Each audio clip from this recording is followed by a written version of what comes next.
अस्सलाम वालेकुम नाज़रीन, WT न्यूज़ नेटवर्क के साथ मैं हूं आपका होस्ट शयान अब्बासी। पीडीएम की हुकूमत जो 13 जमातों पर मुश्तमिल इत्तेहादी हुकूमत थी, वो अपनी मुद्दत मुकम्मल करके रुखसत हो चुकी है। मुल्क पाकिस्तान में इस वक्त निगरान सेटअप मौजूद है।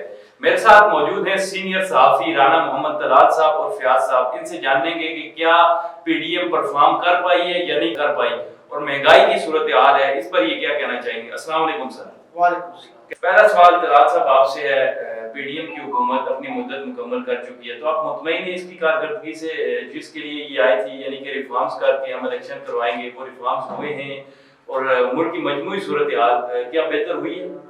देखिए, जैसे इमरान खान की हुकूमत को खत्म किया गया तो बाकायदा तौर पे एक प्लान के तहत ये सारा सिस्टम चला, और उसके अंदर हुआ ये कि खान साहब ने कहा कि मुझे एक रजीम चेंज के तहत निकाला गया, और उसमें एक साइफर आया। साइफर के जरिए क्या बताया गया, और अमेरिका ने कहा, धमकियां दी। पहली बार हमें पता चला पूरी अवाम को कि साइफर होता क्या। मैं आपको पीडीएम की बात बताता हूँ। और साइफर जब लोगों को समझ आया कि ये, बाद में उन्होंने कहा कि ऐसी धमकियां तो डेली आती हैं, फिर हमें पता चला पूरी कौम को कि भाई इज्जत क्या होती है और इज्जत के बगैर क्या होता है। फिर ये सारी चीज क्लियर हुई। खान साहब को इन्होंने घर भेज दिया।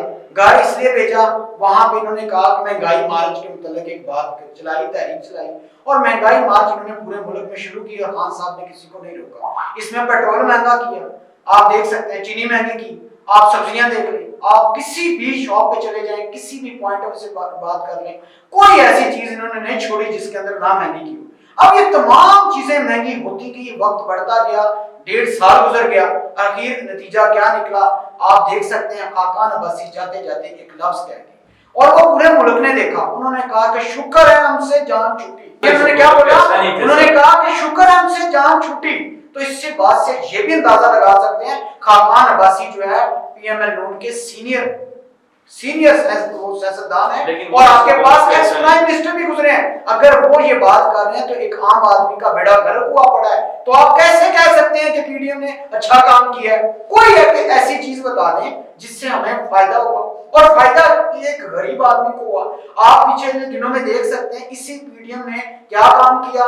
आईएमएफ के पास गए, $3 अरब कर्जा लिया, और वो कर्जा लेने के बाद मैं भी खुश होगा, शायद हो सकता है हम कपड़े पहने, कोई चीजें सस्ती हो जाए, कोई एक ऐसी चीज बता दे। मैं मोटरसाइकिल चलाता हूं, मैंने समझा मोटरसाइकिल हो जाएगा सस्ता, तो पता चला वो 30,000 और बढ़ गए।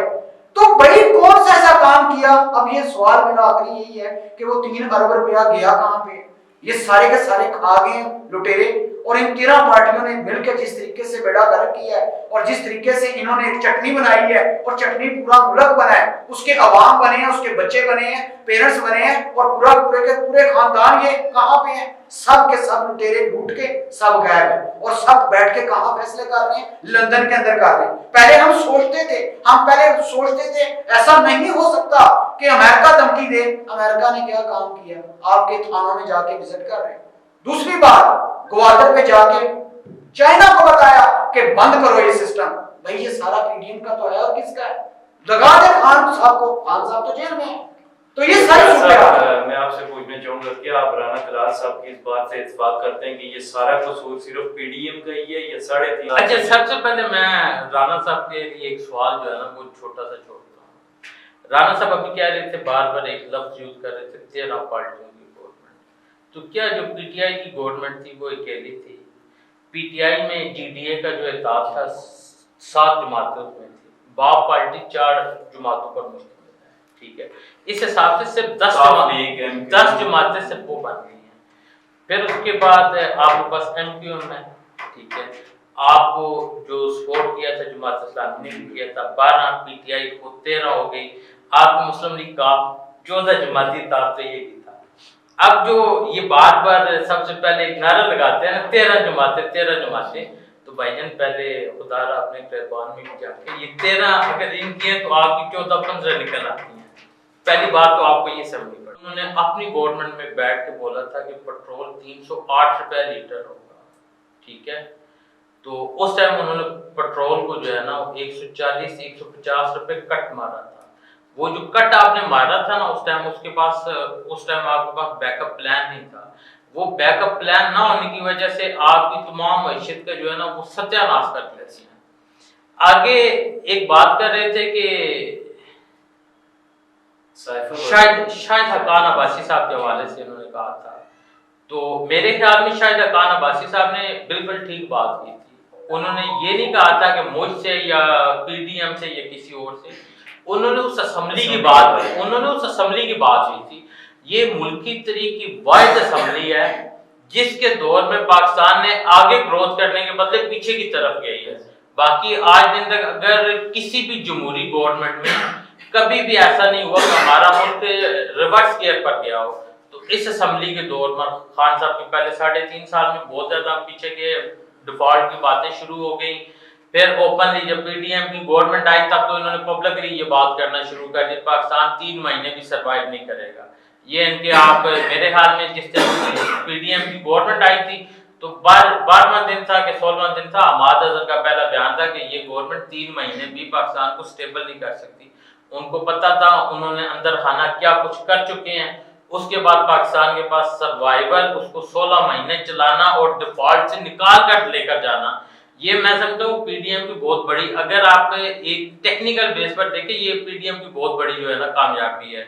लेकिन हाँ, ये बात आपकी ठीक है कि एक मकान जब गिरा हो ना, जब आपने एक मकान तोड़ दिया है, उसको वापस बनाने में टाइम लगता है। अभी वो जो घर वाले उस सामान को उठा रहे थे, उसकी तरतीब बना रहे थे ना, उसमें वाकई वो जो घर वाले थे वो थक चुके हैं। आप वो घर वालों को अवाम की नजर से जब देखेंगे तो अवाम उकता चुकी है, अवाम के ऊपर महंगाई का बोझ आया है, ये बात इनकी ठीक है। चौथी बात की थी राना साहब ने साइफर के ऊपर।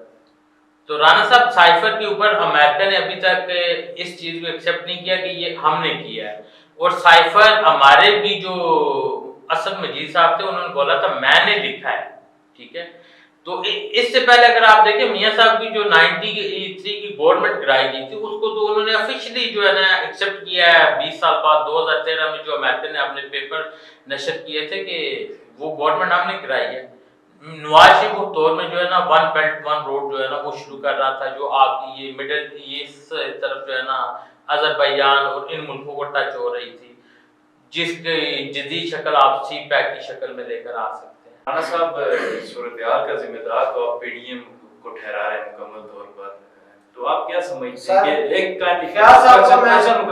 क्वेश्चन मुकम्मल होने फिर आप तफसीलन जवाब दें। पीडीएम को आप समझते हैं इस सारी सूरत-ए-हाल का जिम्मेदार, क्या ये इस मुल्क को इस सूरत-ए-हाल से निकाला जा सकता है और कौन निकाल सकते हैं? अच्छा, फयाज साहब के मैं कुछ सवालों का जवाब देना चाहूंगा। फयाज साहब ने कहा कि 13 जमातें, ठीक है, अनफॉर्चुनेटली पूरे पाकिस्तान के अंदर जो भी हुकूमत बनती है आज तक ऐसा हुआ ही नहीं है कि आपके पास के पूरी की पूरी सीटें जो है वो कोई एक पार्टी जीते और उसके बाद बाकायदा एक थर्ड मेजोरिटी के साथ आए और आके मुकाबला करे और एक पूरी टीम बनाए। अनफॉर्चुनेटली जितनी भी पार्टी जहाँ पे बनी है तमाम के तमाम मुख्तलिफ पार्टीज मिलके उनके कुछ लोग अटैच हुए हैं और उसके बाद वो पार्टी आगे असेंबली में जाती है और आगे कानून साजी करती है।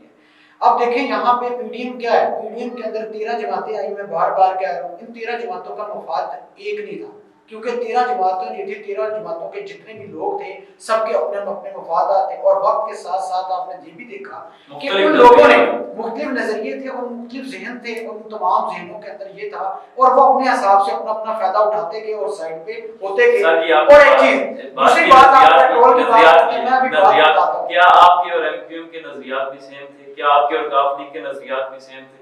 देखें, काफ लीग चाहे वो दूसरा आपके पास ये है, ठीक है, अगर आपके पास खान साहब के साथ ये लोग थे, आप ये देख सकते हैं, आप लोग काफ लीग की बात कर रहे हैं, आप किस हालत में देख सकते हैं चौधरी साहब को, वो अभी तक खान साहब के साथ खड़े हुए। एक बात और दूसरी, ठीक है, और दूसरी बात याद रखें, चौधरी साहब ने जिस तरीके से मुकाबला किया है इस सारे के सारे निजाम का और पूरे मुल्क के अंदर एक बात बताई है, लोग अक्सर बात उसको डाकू या कुछ भी सबका ये कहते हैं, चेयरमैन साहब ने बोला ठीक है, तो याद रखें उन्होंने ये साबित किया कि भाई मैं इस कौम के साथ हूँ, इस कौम के अवाम के साथ हूँ, क्योंकि अवाम खान साहब के साथ कौन लोग हैं? खान साहब के साथ यंग लोग हैं।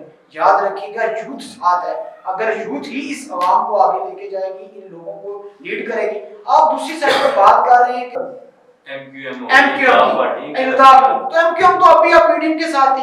एमक्यूएम ने पिछले दिनों में क्या काम किया? उन्होंने कहा कि भाई हमारा हिस्सा दो। उन्होंने पूरे कराची के अंदर क्या काम किया? उन्होंने कहा अपना हिस्सा दो, हम वरना ये काम कर देंगे। तो आप देख सकते हैं उन्होंने उसके मुताबिक उनको जब हिस्सा मिला वो चुप करके बैठ गए।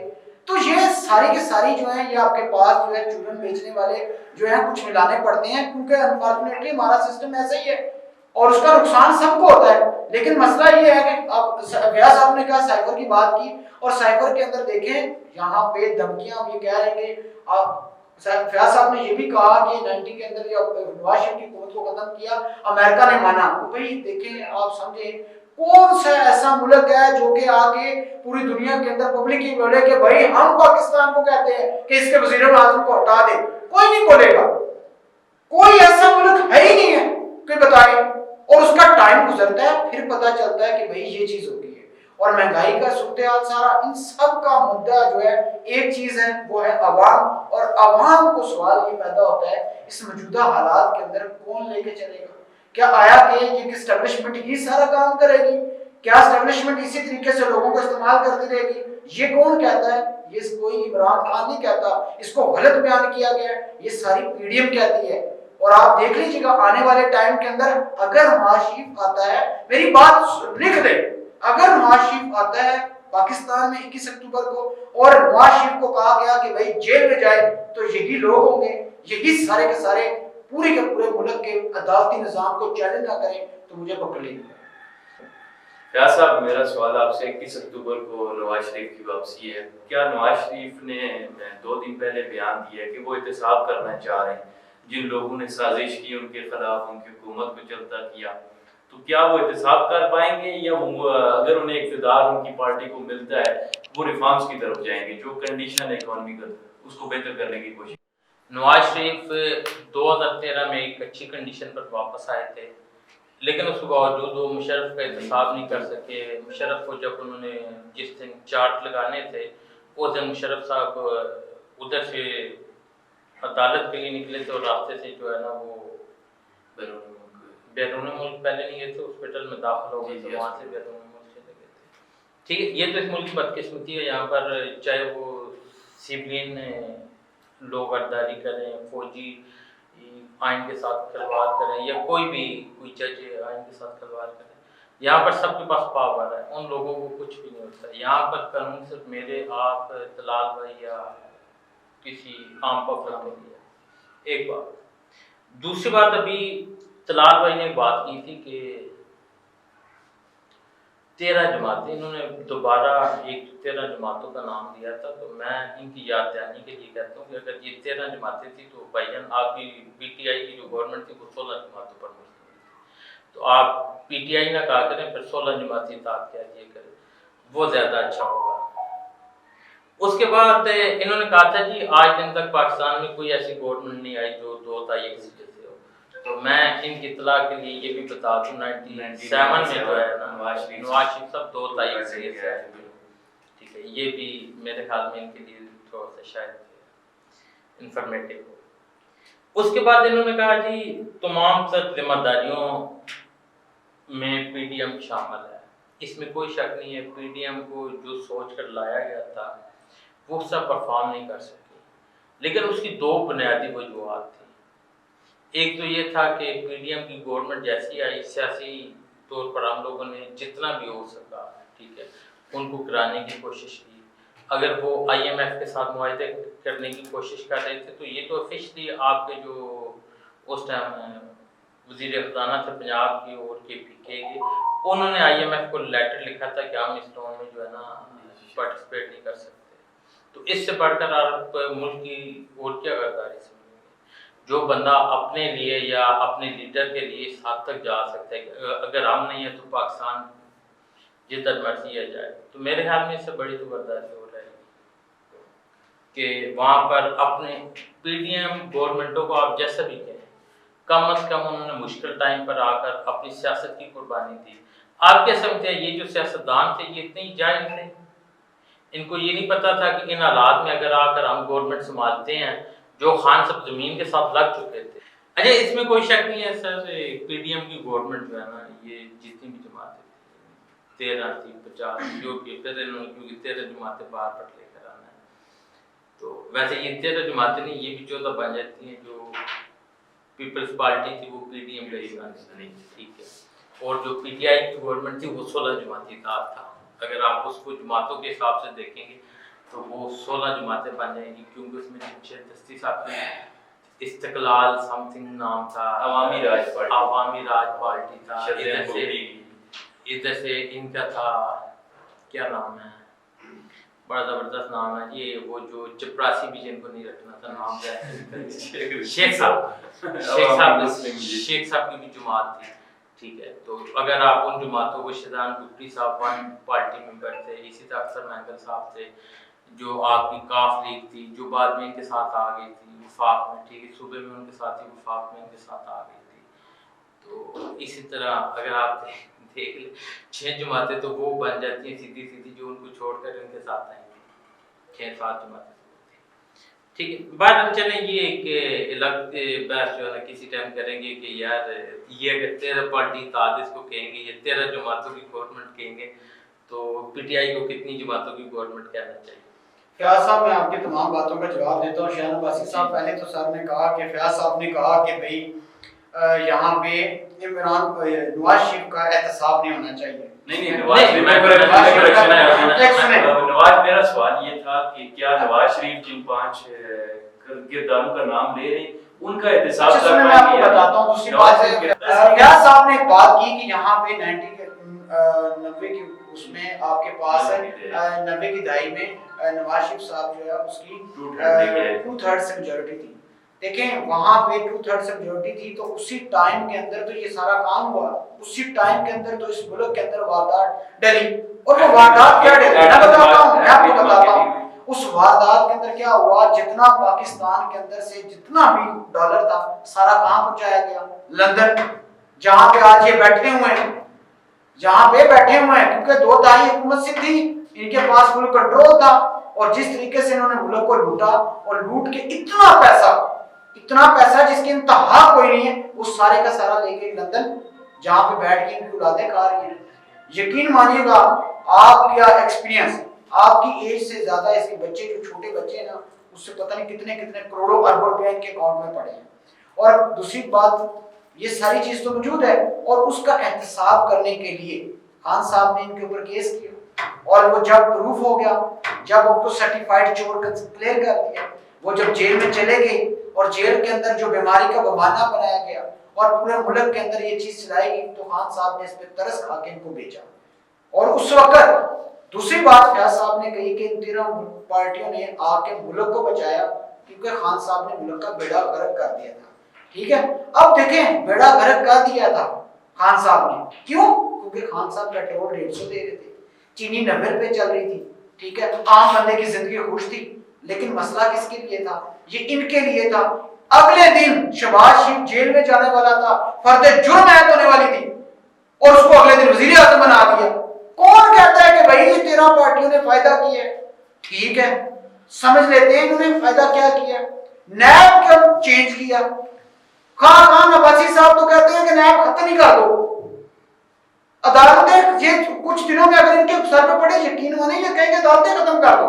ये तमाम चीजें जब हुई, क्या उससे फायदा हुआ आवाम को?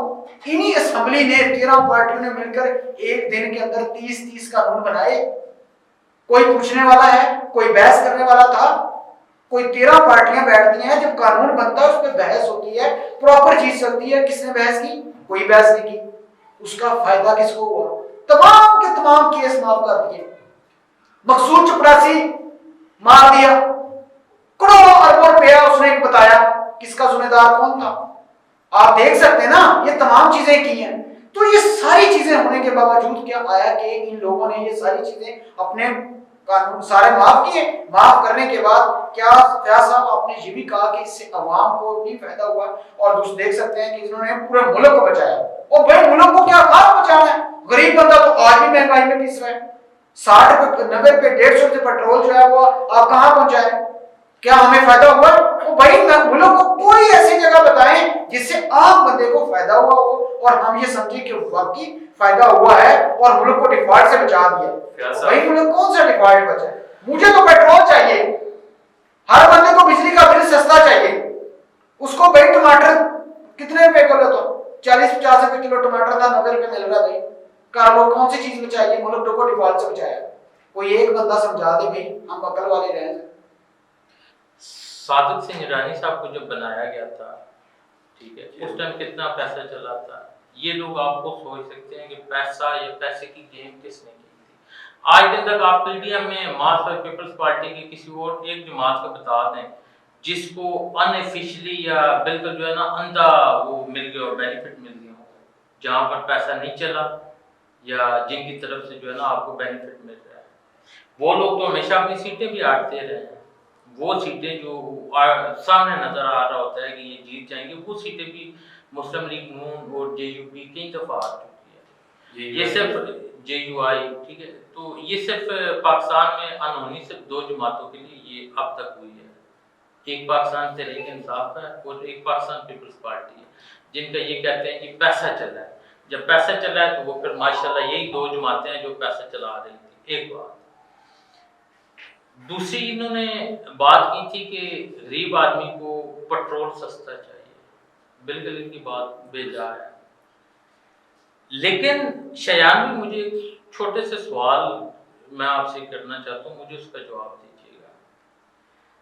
जिस घर में कोई बच्चा बीमार हो जाए, जख्मी हो जाए, ठीक है, उस टाइम आपका क्या ख्याल है कि अगर घर वाले 200 रुपये अखराजात, उनकी 200 रुपये इनकम है, उनके अखराजात भी 200 रुपये होंगे, बढ़ जाएंगे। वो उन दिनों में सर्वाइवल कर रहे होंगे, उनके लिए मुश्किलात होंगी, इसमें कोई शक नहीं है। पीडीएम का मैं खुद खास तौर पे इसहाक डार साहब की कुछ पॉलिसियों का बड़ा नाक़िद हूँ। मैं नहीं चाहता कि इसहाक डार साहब को दोबारा इस तरह मौका मिले।